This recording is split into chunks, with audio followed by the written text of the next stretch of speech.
scrappy people, it's Traci Reed here today, coming at you with the very first page, besides the cover page, of my December Daily 2021.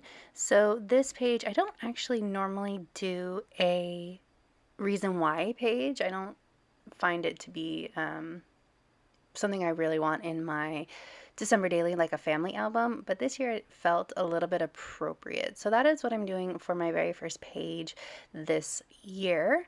And you could see at the beginning I had a cut file by Paige Evans that I am finishing putting together on camera. I started it before I started filming because you don't need to watch me do the whole thing. So this is basically a very fussy process. Paige Evans cut files are definitely labors of love. So I am just using the cut out pieces of my silhouette file to sort of lightly trace around the edges so that I can cut them loosely. I want to stay just slightly outside the edges when I cut so that they will be big enough to overlap the edges of the cut file. But other than that, it doesn't have to be too perfect. So I'm doing the last line, which is be light. And then once I get them all traced, I'm just going to one by one cut them out and adhere them with liquid glue to the back of the cut file. So this page actually, this cut file took forever, but other than the cut file, the page did not take too much effort. I printed out my journaling on the pages on the 6x8 signature pages from the Candy Coated Christmas collection, which will be linked in the description box below. One was a quote page and the other one had my journaling, so they were pretty much done when I started. So this is where the really fussy part of the layout comes in, but it was totally worth it. So I'm just going to do a couple of these letters and then I will fast forward through it. But you can see that they're not cut perfectly.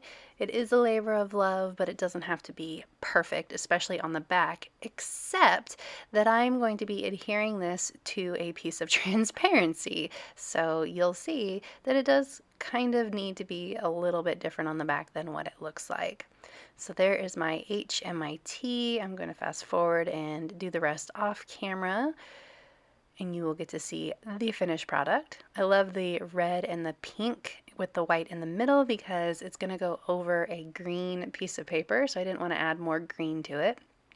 So I'm going to take my ATG and I'm just going to put some adhesive over the more solid parts of the cut file, and I'm going to adhere it to this piece of transparency so that it is a transparent cutout sort of floating in my album. You can see how good that looks over the green. So pretty.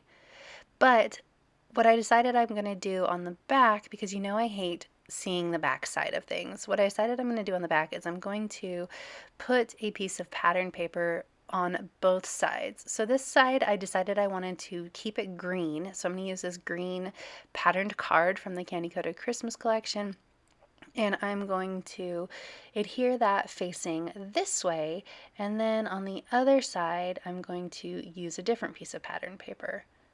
So I like the way that that looks. It looks about the same as the journaling showing through, but obviously I can't have the journaling show through and cover up the back of that. So it's a good compromise. So I'm going to put that one there, and then I was going to do this pink, but then I decided I wanted to do the plaid instead. And what this is going to be is a base for me to add in a photo later. So I don't add in a photo on camera because, first of all, I don't have one. I'm either going to do a family photo or I'm going to do a photo that sort of exemplifies what I'm talking about in my journaling. And what I'm talking about in my journaling is that actually Christmas is kind of hard for me. As the mom, I'm doing all of the work, or at least the majority of the work. And a lot of times as the mom, I don't have as much work directed towards me. And so that's sort of a struggle with me sometimes. And then also all of the other emotions that come around the holidays. It's just not the best, not my most favorite time, even though it kind of is, because this project. And that's kind of what I'm talking about in my journaling, is that this project, why would I do this project if it's a time of year that is not awesome, right? And I do this project because it helps make it awesome. The more that I think about it, the more grateful I am for what's going on, and also like the collective joy of the community coming together and all like doing this project together. It's just really fun. So that's what I'm talking about in my journaling. And I decided to use my number one as a flip for this page because this page was actually really hard to turn without a page turner. So I used one of the gold foiled December Days stamps from the from the candy coated Christmas collection for my turner. Now, if you want to see how I did that digital stamp in gold foil, there is a video on my Instagram about gold foiling digital stamps. I put this cute heart over the turner on this side because it really worked with Let Your Heart Be Light. I contemplated adding these individual lights over the cut file, but they were just a little bit too large and I thought it wouldn't look great from the back anyway. So I'm just looking at maybe what I can add here. I decided I'm going to play off the lights and use this light die cut from the stickers. And then I'm going to add a charm from Scrapping Happy Studio in the middle of this little tag hole because I said I didn't want the tag hole there. And I just adhered it with some red line tape and we are good to go. So if you enjoyed this video, I'd love it if you give it a thumbs up. If you're new here, go ahead and subscribe. I would love to have you. If you don't already, you can follow me on Instagram. I'm at Traci M. Reed, and I would see you next time. All right, bye.